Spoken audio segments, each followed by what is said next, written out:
This evening, we celebrate the marriage of James Lynch and Victoria Cooper.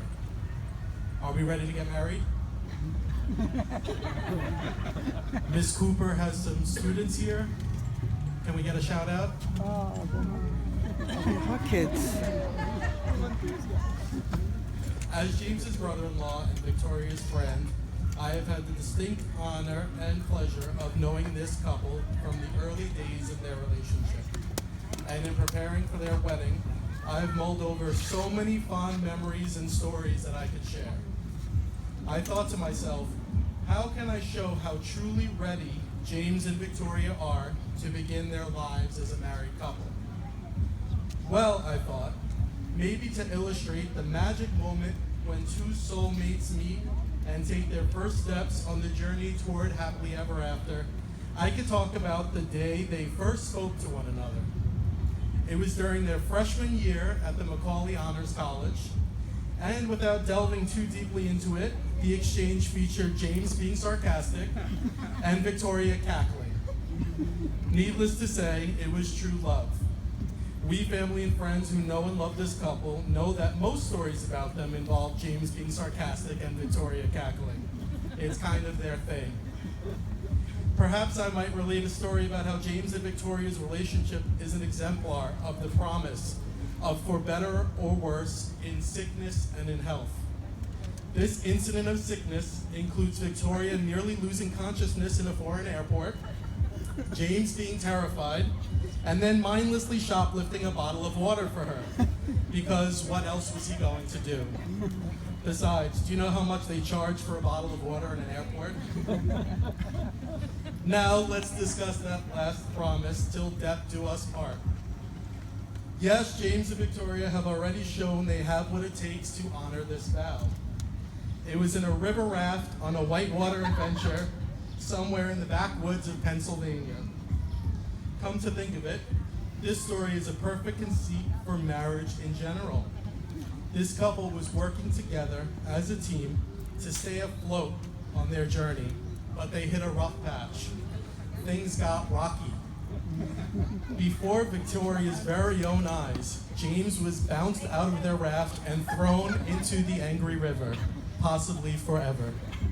She thought fast, held out her hand, and thanks to yoga, had the core strength to pull them back into the safety of their raft. Shaken, but ready to start rowing at her side once more as a team.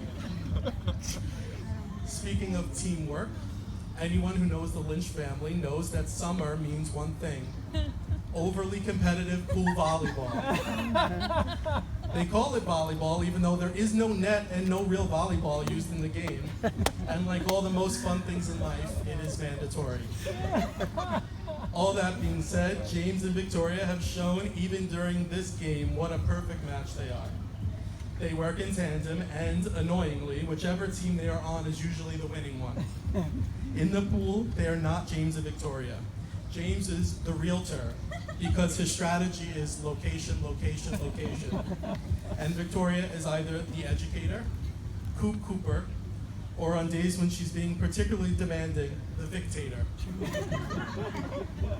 All of these experiences have strengthened their bond and have prepared them to continue their life together as husband and wife. In a few moments, we will hear some literary readings, and they are incredibly appropriate because James and Victoria are both great lovers of literature. In fact, James proposed in front of the New York City Public Library, the hallowed space that houses the greatest collection of love stories ever told. The most fortified aspect of their relationship is that in each other, James and Victoria have met an intellectual match. Theirs is the type of union to which William Shakespeare cited in his 116th sonnet, a marriage of true minds. I would like to share this sonnet now with our bride and groom and with the congregation. As I read, please listen carefully to Shakespeare's words about the true nature of love. Let me not to the marriage of true minds admit impediments. Love is not love, which alters when it alteration finds, or bends with the remover to remove. Oh no, it is an ever-fixed mark that looks on tempests and is never shaken. It is the star to every wandering bark, whose worth's unknown, although his height be taken. Love's not time's fool, though rosy lips and cheeks within his bending sickle's compass come. Love alters not with his brief hours and weeks, but bears it out even to the edge of doom. If this be error, and upon me proved, I never wit, nor no man ever loved. This sonnet not only perfectly captures the essence of the love that James and Victoria share, but also perfectly illustrates the marriage they will share. It is structured yet florid, like Victoria. It has a clever rhyme scheme, yet a steady rhythm, like James. Its iambic pentameter mimics the beating of a heart, like the one these two will share today, tomorrow, and forever. On this day, we celebrate James and Victoria's marriage, a marriage of true minds and full hearts. Theirs is the next great love story. And today, surrounded by their beloved family and friends, they add their story to that collection of the greatest love stories ever told. At this time, some of James and Victoria's family members and friends are invited to share some literary readings that the couple has chosen.